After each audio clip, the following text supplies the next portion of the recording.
जय हिंद। आप सभी छात्र छात्राओं को जीनियस कैरियर पॉइंट में स्वागत है। तो चलिए आज हम लोग समझेंगे इस क्लास में। आज क्लास नंबर छठा दिन है आपका क्लास का, और आज चैप्टर का नाम है दो चर वाले रैखिक समीकरण। और दो चर वाले रैखिक समीकरण का आज पार्ट 1 है। तो जितने छात्र बिहार बोर्ड मैट्रिक परीक्षा की तैयारी कर रहे हैं उनके लिए एक बेहतरीन और सुनहरा अवसर लेकर के हम लोग आए हैं। तो चैप्टर का नाम दो चर वाले रैखिक समीकरण। कहा जाता है बाबू कि रिजल्ट के लिए बातों से नहीं रातों से लड़ना पड़ता है। रिजल्ट के लिए बातों से नहीं किसे रातों से लड़ना पड़ता है। तो आपको रात दिन एक करके रिजल्ट के लिए मेहनत करना होगा। दूसरी बात है, रिजल्ट के लिए जोश जुनून और जज्बा चाहिए। अगर आपको बेहतरीन रिजल्ट लाना है, अगर अपनी माता पिता और अपनी क्षेत्र के नाम रोशन करना है, बहुत अच्छा नंबर आपको लाना है, तो तीन चीज आपके पास जरूर होना चाहिए। जोश होना चाहिए पूरा एकदम, जुनून होना चाहिए और लगन होना चाहिए। तब रिजल्ट में दमदार होगा, रिजल्ट बहुत अच्छा होगा, बेहतरीन होगा। दूसरा में बोला जाता है कि सफलता एक राह है मंजिल नहीं। सफलता एक राह है मंजिल नहीं। Success is comma but not a full stop. तो हम लोग लगन मेहनत जुनून जो जज्बा के साथ हम लोग क्या करेंगे, अपने एग्जाम की तैयारी करेंगे और दुनिया को आपको दिखाना है। दुनिया के आप जीनियस बन के दिखाइए। तो इसी प्रकार आपको हम लोग चलते हैं लेकर के आज की क्वेश्चन 1 में। क्वेश्चन आपके स्क्रीन पे आएगा। उस प्रकार से आज हम लोग दो चर रैखिक समीकरण के नाम लिखते हैं कि दो चर वाले रैखिक समीकरण। दो चर वाले रैखिक समीकरण। दो चर वाले, देखिए चर जो होना चाहिए दो गो होना चाहिए।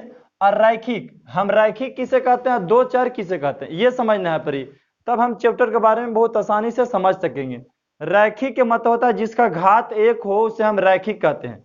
रैखिक मतलब क्या होता है, जिसका घात कम से कम कितना हो, एक हो। जिसका घात एक हो उसे हम रैखिक कहते हैं। और दो चर वाले के मतलब चर जो होना चाहिए दो गो होना चाहिए। चर कितना होना चाहिए, दो होना चाहिए। अब देखिए दो चर रहे और उसकी घात एक रहे तो उसको हम बोलते हैं दो चर वाले रैखिक समीकरण बोलते हैं। देखो दो चर वाले रैखिक समीकरण का जो व्यापक रूप होता है बाबू, दो चर वाला रैखिक समीकरण का व्यापक रूप के बारे में समझेंगे तो ax plus by plus C बराबर 0, ये दो चर वाले रैखिक समीकरण का व्यापक रूप हो गया। और व्यापक रूप में आपको एक और चीज समझना है। यहाँ पे जो a देख रहे हैं आप, यहाँ पे b देख रहे हैं, यहाँ पे जो c देख रहे हैं, a b c वास्तविक संख्या, a b c वास्तविक संख्या है, वास्तविक संख्या है। जहां a does not equal to 0 comma b does not equal to 0। देखिए यहाँ a और b 0 नहीं होना चाहिए। c 0 हो जाए कोई बात नहीं है c के मान 0 हो जाए कोई बात नहीं है, लेकिन a और b बाबू 0 नहीं होना चाहिए। आ रहा बात समझ में। तो देखो यहाँ पे हो गया ये व्यापक रूप। हम बोले कि ax plus B Y plus C बराबर 0 व्यापक रूप है जहां a b c एक वास्तविक संख्या है।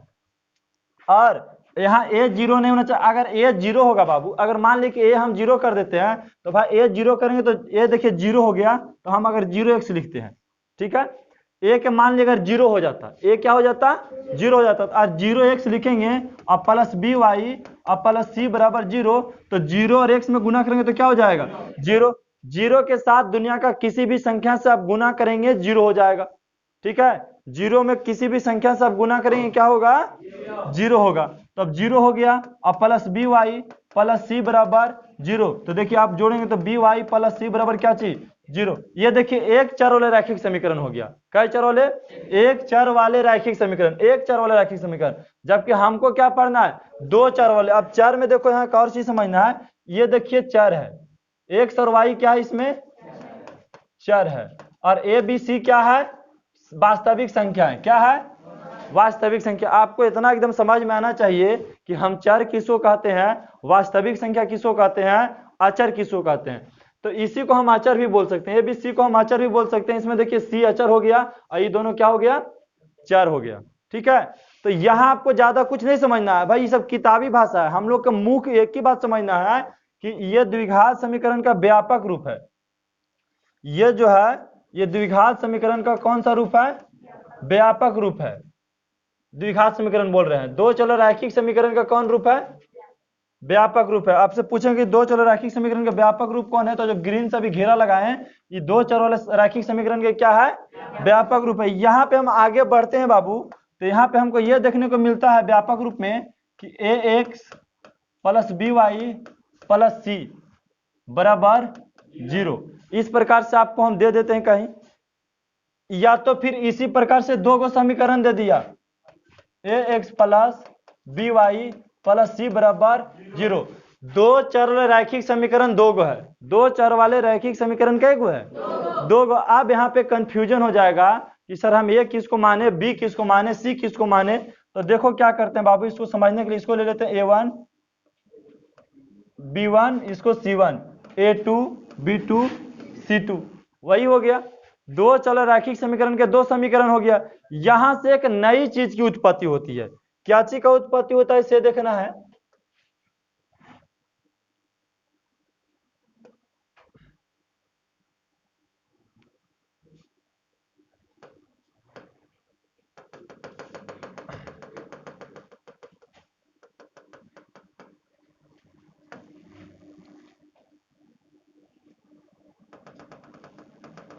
देखिए जैसे हम लिख सकते हैं इसमें a1x plus b1y plus c बराबर 0 c1, ठीक है। फिर a2x plus b2y plus c2 बराबर 0। दो चर वाले रैखिक समीकरण का दो समीकरण है। कितना समीकरण है? दो समीकरण। यहां से तीन नई चीजें उत्पन्न होती है। क्या क्या चीज उत्पन्न होता है? तो उत्पन्न नंबर पहला है कि a1 बटा a2 does not equal to b1 बटा b2। हम a1 बटा a2 बराबर b1 by b2 it does not, पहला इक्वेशन ये चीज उत्पन्न होता है। दूसरा नंबर पे क्या होता है बाबू? a1 बाई a2 बराबर b1 बाई b2 और बराबर c1 बाई c2, ठीक है। अब तीसरा के बराबर क्या उत्पन्न होता है? तीसरा में क्या होता है? a1 बटा a2 बराबर b1 बटा b2 does not equal to c1 बटा c2। ये इक्वेशन से तीन चीज की उत्पत्ति होती है। हम पूछेंगे बाबू कि इससे कितना केस बन रहा है, तो इससे तीन केस बन रहा है, 1 2 3, ठीक है। a1 by a2 does not, इसको डज नॉट इक्वल टू पढ़ते हैं, ठीक है। मतलब इसके ये बराबर नहीं है। ये तीनों क्या है? बराबर है। ई दोनों बराबर है, जबकि ई दोनों के ये बराबर नहीं है। अब यहां से जब आपके साथ तीन प्रकार के केस बन जाती है, तो आपको यह ध्यान देना है केस नंबर तीनों में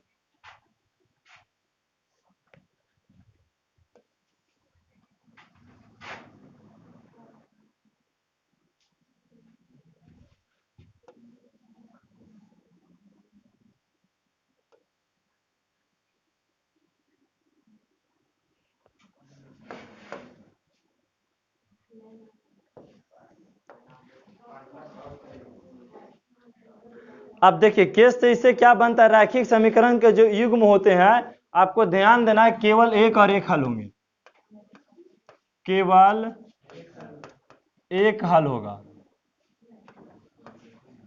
एक हल होगा। इसमें देखिए अगर तीनों बराबर हो जाएगा तो अनगिनत हल होंगे, अनगिनत हल होंगे। इसमें देखिए a1 बाई a2 बराबर b1 बाई b2 बराबर does not equal to c1 by c2, कोई हल नहीं होगा, कोई हल नहीं होगा। देखिए ये समीकरण का नाम जो है बाबू, इसको हम क्या बोल सकते हैं? सबसे पहले तो इसको हम आश्रित बोल सकते हैं। किसको? हाँ, अनगिनत वाला के क्या बोलते हैं हम लोग? आश्रित। तो आश्रित आपको लिखना है। आश्रित के बाद क्या हो जाएगा? देखिए जिस समीकरण के कोई हल नहीं होता उसको क्या बोलते हैं? अविरोधी, है ना जी। और इसको क्या बोलते हैं? विरोधी, ठीक है। पूछेंगे कि अनगिनत हल वाले समीकरण को क्या बोलते हैं? आश्रित। जी एक केवल एक हल होगा उसको क्या बोलते हैं? विरोधी। और जिसका कोई हल नहीं, उसको अविरोधी कहते हैं। अब आपके और एक चीज यहाँ पे समझना है कि इसको संगत और असंगत, इसमें क्या हम लोग और क्या चीज से दर्शा सकते हैं, इसको और क्या बोल सकते हैं हम लोग, इसको तो कोई हल नहीं है, या आश्रित है, ये चीज हो गई यहाँ पे। अब इससे और इसमें आवश्यकता पड़ेगा तो हम लोग वहां से ढूंढेंगे, लेकिन हम क्वेश्चन के ऊपर भी आते हैं धीरे धीरे करके। तो क्वेश्चन क्या है, जैसे आपको क्वेश्चन दे देता है कोई इक्वेशन है, वो एक दो आपको इक्वेशन हम लेते हैं, और इसमें पता है कि आपको दो चलो रैखिक समीकरण जो देंगे, दो चलो रैखिक समीकरण में आपको 5 विधि से हल करनी है। कितना विधि से?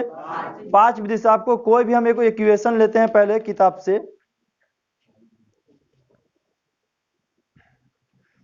जैसे समीकरण युग्म, क्वेश्चन नंबर 1 ले रहे हैं बाबू, समीकरण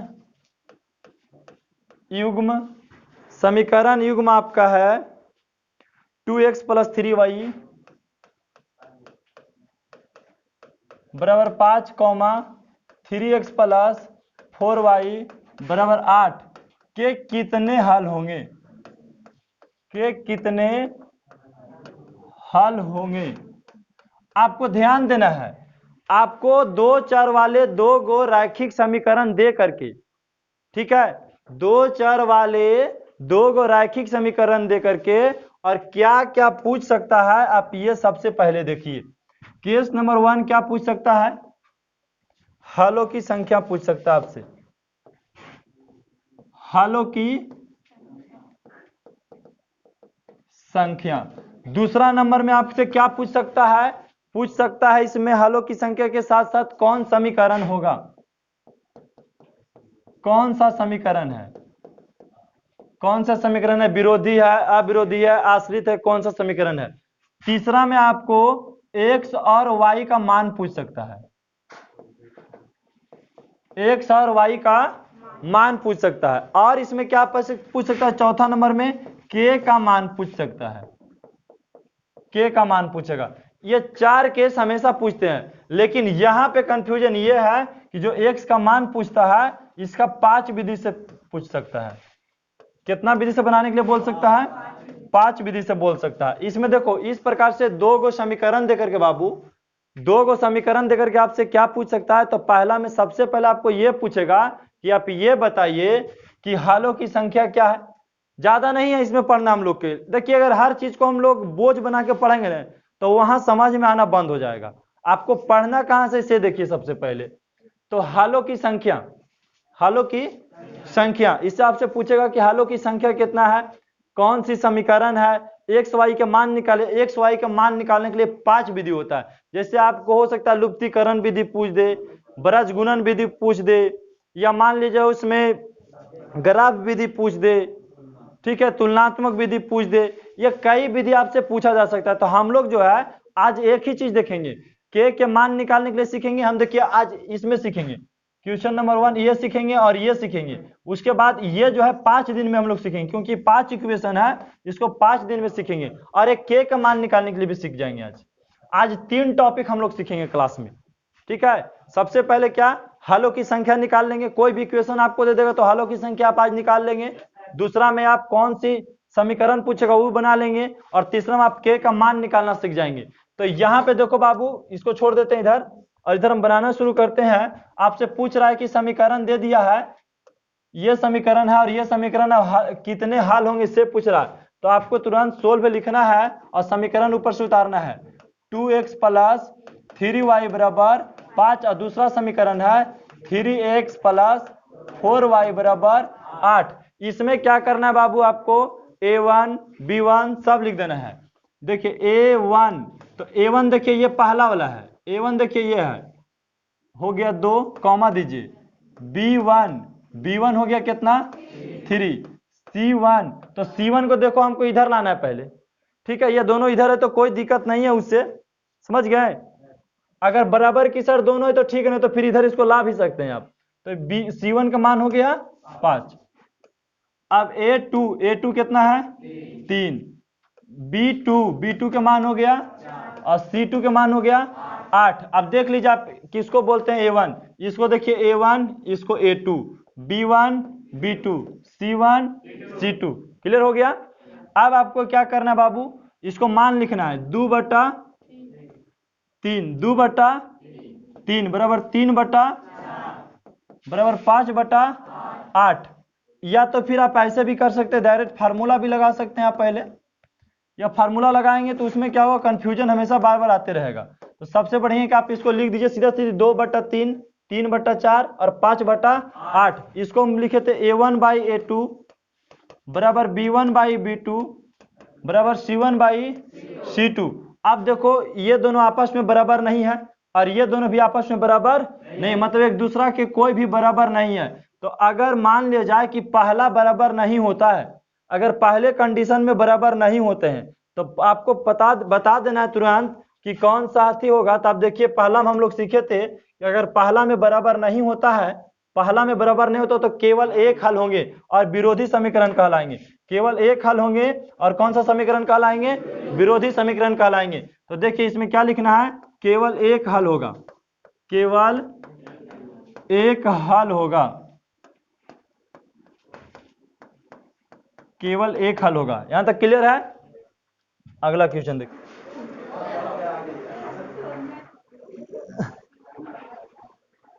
जो नींद लेना कानों पकड़ के 2 बार इसी से कर दे।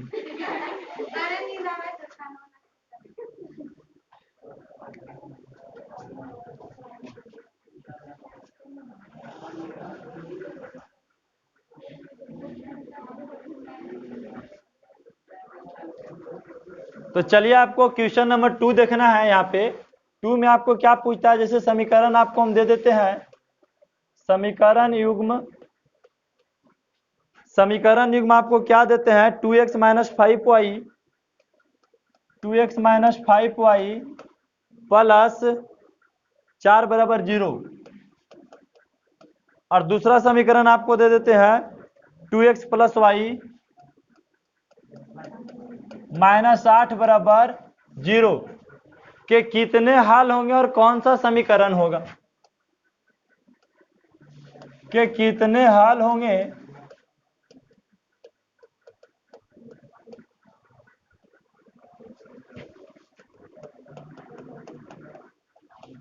और कौन सा समीकरण होगा, कितने हल होंगे और कौन सा समीकरण होगा। तो आपको इसमें क्या करना है, सबसे पहले बाबू आपको लिखना है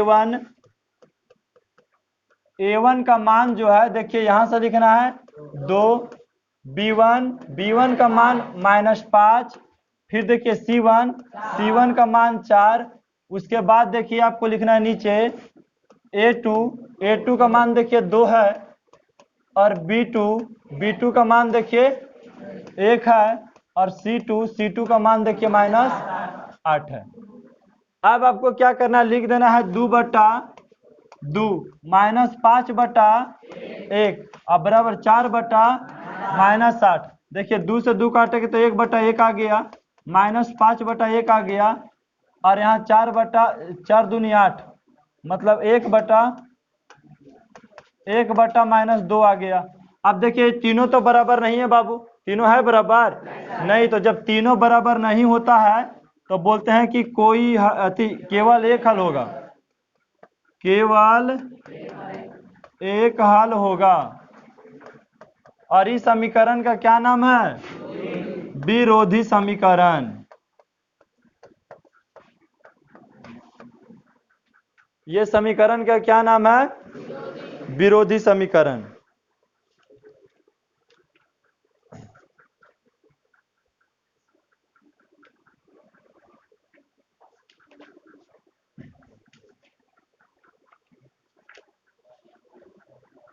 अब अगला में देखना है आपको समीकरण युग्म, एक और देख लेते हैं इसमें।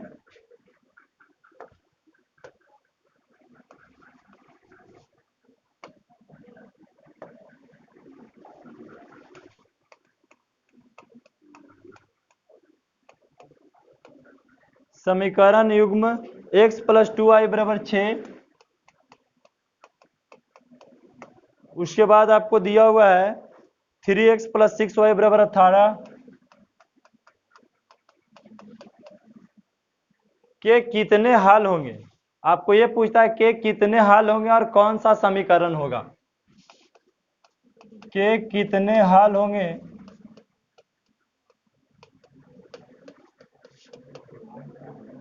और कौन सा समीकरण होगा, कौन सा समीकरण होगा। तो सबसे पहले आपको यह ध्यान देना है कि कितने हल होंगे और कौन सा समीकरण होगा।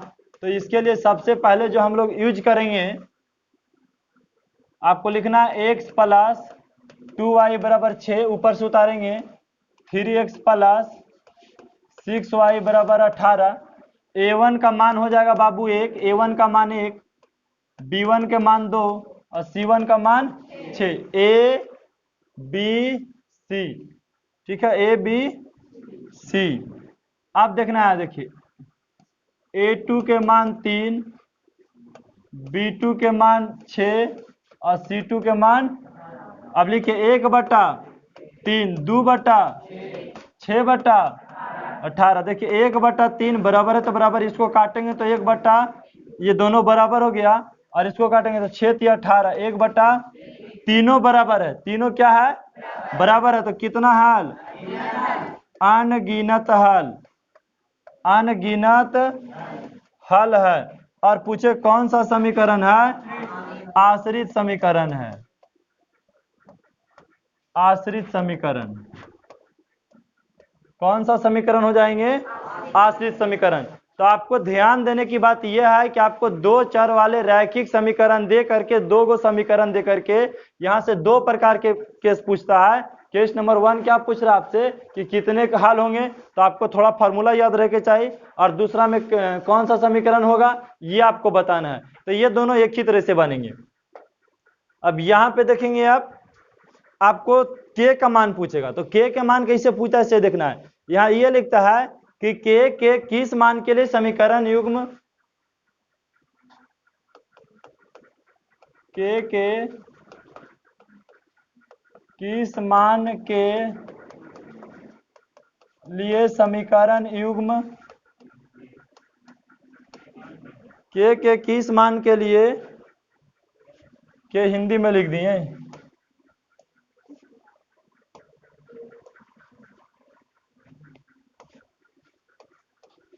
के किस मान के लिए समीकरण युग्म, आपको समीकरण देगा x + 2y बराबर 3, x + 2y बराबर 3, उसके बाद देगा 3x + ky 1 के अद्वितीय हल है, अद्वितीय हल है।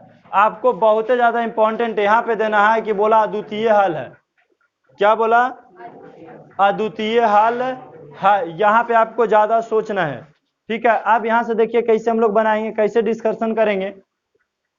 तो सबसे पहले तो आप लिखिए, सोल्व कुछ मत कीजिए, a1 लिखिए बाबू, a1 कितना है, a1 देखिए 1 है, b1 देखिए b1 कितना है 2 है, कॉमा देखिए c1 कितना है 3 है, a1 b1 और क्या c1। उसके बाद देखिए a2 का मान कितना है, a2 के मान 3 हो गया। उसके बाद देखना आपको b2 का मान कितना है के, उसके बाद c2 का मान कितना है 1। यहां से लिख दिए a1 a2 b2 और c2 के मान।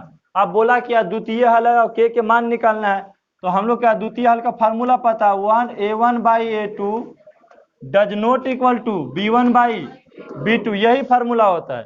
a1/a2 does not equal to b1/, जो यहाँ पे कहे कि अद्वितीय हल है तो आप अद्वितीय हल के फार्मूला लगाइए, बोले अनगिनत हल है तो अनगिनत हल के फार्मूला लगाइए, और बोले कि नहीं कोई हल नहीं है तो कोई हल नहीं के फार्मूला लगाइए। और तीनों फार्मूला आपको हम बताए थे, यहाँ पे तीनों फार्मूला फिर से आप देखिए। अगर बोलता कि केवल अद्वितीय हल, इसी को बोलते हैं हम अद्वितीय हल भी, ठीक है, केवल एक और एक हल को भी क्या बोलते हैं हम अद्वितीय हल। तो अद्वितीय हल बोले तो ये फार्मूला लगाइए, और अगर के के मान निकालने के लिए कहे अनगिनत हल है तो ये वाला फार्मूला लगाइए। के के मान निकालने के लिए कहे और बोले नहीं बाबू कोई हल नहीं है और के मान निकालिए, समीकरण का कोई हल नहीं और के मान निकालिए, तो ये वाला फार्मूला यूज करना है। कभी कभी घुमा फिर अगर क्वेश्चन ये दे देता है आपको कि विरोधी समीकरण है तो के मान निकालिए, तो फार्मूला लगाना है।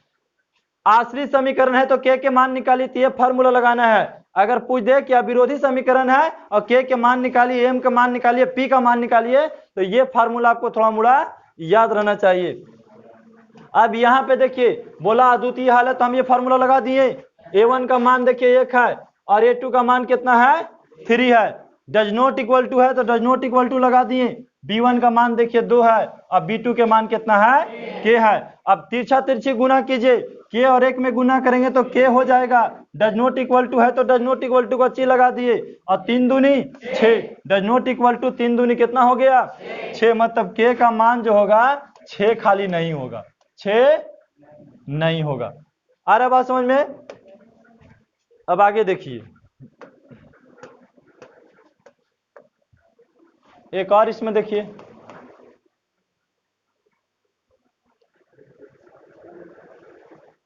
के मान के लिए समीकरण युग्म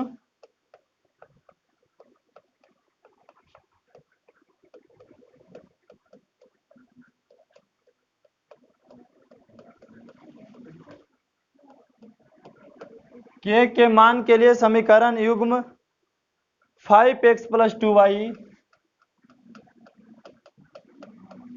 बराबर 2k और 2k + 1 प्लस ky बराबर 3k + 4। तो चलिए आगे ध्यान देंगे आप। और इसमें यह बोल दिया कि इनके अनेक हल है, अनेक हल है। अनेक हल बोल दिया तो सबसे पहले आप a1 a2 ये सब जो है आप लिख लें। अब देखिए a1 का मान देखिए कितना है, तो a1 का मान कितना है 5 है। अब देखिए b1 का जो मान है वो 2 है। फिर देखिए c1 का मान जो है 2k है। अब नीचे a2 का मान देखिए ये पूरा है, x के पहले वाला को हम बोलते हैं a2 का मान, तो कितना हो गया 2 और k + 1। अब फिर देखिए b2 बराबर b2 का मान देखिए हो गया k। उसके बाद देखिए c2 का मान ये पूरा हो गया 3k + 4। और बोला अनेक हल है, तो अनेक हल है तो आपको अनगिनत वाले फार्मूला लगा देनी है। तो इसका फार्मूला होता है a1/a2 बराबर b1 c1/c2। अब देखिए बाबू a1 का मान है 5 और इसका मान है 2k + 1 बराबर है, तो बराबर इसका मान 2/k। अब बराबर यहां से करेंगे तो 2k और 3k प्लस कितना 4 हो गया। अब चाहे तो आप यहां से गुना कर ले, क्रॉस मल्टीप्लिकेशन करें, k और 5 गुना करेंगे तो कितना हो जाएगा 5k। और इससे गुना करेंगे तो सबसे पहले तो इसको हम ब्रैकेट को तोड़ देते हैं तब आगे हल करेंगे ताकि आसान हो जाएगा। ब्रैकेट हटाएंगे तो यहाँ 2k और +2 हो जाएगा, क्योंकि ब्रैकेट में 2 और k में गुना करेंगे तो 2k, 2 और 1 में गुना करेंगे तो 2 हो जाएगा। अब बराबर 2k बराबर 2k बटा 3k + 4। अब देखिए बराबर के साथ क्या होता है तिरछा तिरछी गुना होता है। k और 5 में गुना करेंगे तो 5k बराबर यहाँ से तो 2 दूनी 4k और +2 दूनी 4। इधर आएगा बाबू घटेगा, क्योंकि बराबर की उस साइड है इसका ई जाती है, इधर लेके चलाएंगे क्योंकि हम k का मान निकालने के लिए चाह रहे हैं। तो इधर आ गया तो -4 हो गया, घटेगा तो k बराबर कितना आ गया 4। आपसे k का मान पूछा तो k का मान कितना हो गया 4 हो गया आंसर में आपको। ठीक है, तो इस प्रकार से आपको k का मान भी पूछ सकता है। तो आज हम लोग इस समीकरण में पूरे समीकरण में हम लोग 3 चीज सीखे। और पहला चीज हम लोग क्या सीखे से देखेंगे।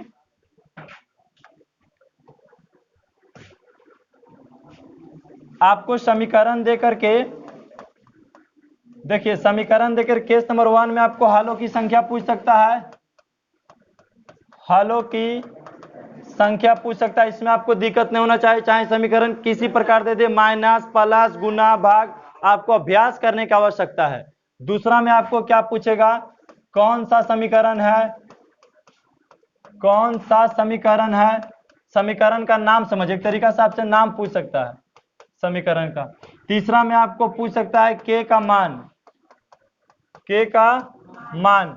और चौथा जो एक पढ़ लिए हम लोग, दो भी पढ़ लिए, इसमें तीन भी पढ़ लिए, और चौथा जो हम लोग कल पढ़ेंगे उसमें क्या करें, पढ़ेंगे एक्स और वाई का मान निकालने के लिए।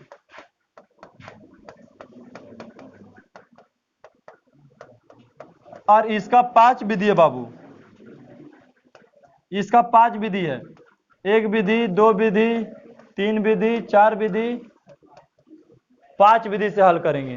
तो इसको पांचों विधि का हम लोग देखेंगे, ठीक है। टोटल इसको 5 विधि में हो सकता है 2 दिन लगे चाहे 3 दिन लगे, एक दिन में कोशिश करेंगे कि हम लोग पांचों विधि के हल करें एक बार में, ठीक है। उसमें जितना क्वेश्चन का हल हो जाए, जितना क्वेश्चन आ जाए, कल हम लोग ना पूरा ये एक्स का मान निकालेंगे, 5 विधि से निकालेंगे कल एक्स का मान, ठीक है। तो पूरा शुरू से आपको क्या करना है, उतारना है आपको। हाँ जी, कल आपका मैथ का क्लास नहीं रहेगा, और कल आ रहा है आपका फिजिक्स।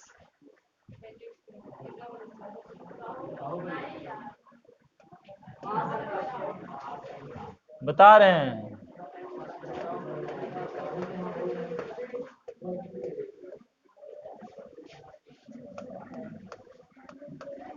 फिजिक्स के आ रहा है कल संडे का,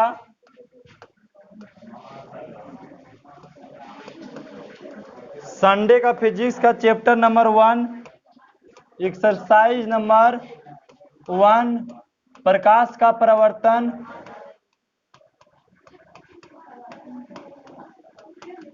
प्रकाश का परावर्तन कल रहेगा पूरा क्लास इसका।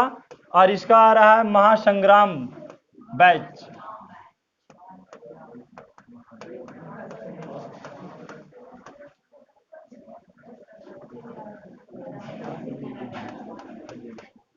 महासंग्राम बैच, और ये लगातार 6 घंटा का है। 9 बजे से बता रहे हैं आपको, हम पूरे क्लास का डिटेल बता रहे हैं अभी आपको हम। लगातार 6 घंटा का क्लास है ये, लगातार 6 घंटे का ये क्लास है, जिसमें पूरे फिजिक्स का कल हम लोग डिस्कशन करेंगे, एकदम शुरू से लेकर के प्रकाश के परावर्तन को एकदम लास्ट तक के, जितना उसे क्वेश्चन बोर्ड एग्जाम में पूछे जाते हैं बिहार बोर्ड में, और उतना ही नहीं, कौन सा VVI प्रश्न है, कौन ऑब्जेक्टिव प्रश्न पूछे जाएगी, कौन सब्जेक्टिव प्रश्न पूछे जाएगी, पूरा तो हम लोग देखेंगे। साथ साथ में उसको कल हम लोग क्वेश्चन को भी प्रिपेयर करेंगे, क्वेश्चन को भी डिस्कशन करेंगे। ये लगातार 6 घंटे का क्लास है।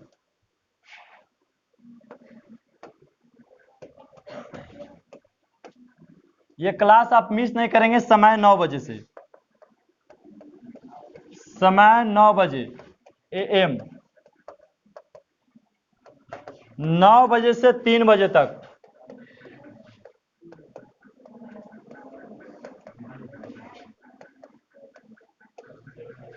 नौ बजे से 3 बजे तक कल 6 घंटा तक नींद एकदम खोल करके पूरा देखते रहना है क्लास को। उसके बाद हम लोग दूसरे संडे को हम लोग प्रकाश के अपवर्तन का महासंग्राम देखेंगे। महासंग्राम नंबर 1 ही है, और महासंग्राम नंबर आएगा 2, ठीक है। उसके बाद मैराथन आएगा मैथ के, तीसरा संडे आपको बता देते, तीसरा संडे के मैथ के मैराथन आएगा, वो लगातार 8 घंटा का होगा, ठीक है। मैराथन 8 घंटा का होता है, और महासंग्राम आपको फिजिक्स में चलेंगे जो आपको 6 घंटा का रहेगा, ठीक है। और एकलव्य बैच जो आएगा आपको आर्ट्स के लिए आएंगे, और मात्र 3 घंटा का होगा एकलव्य, वह 3 घंटा का बैच है।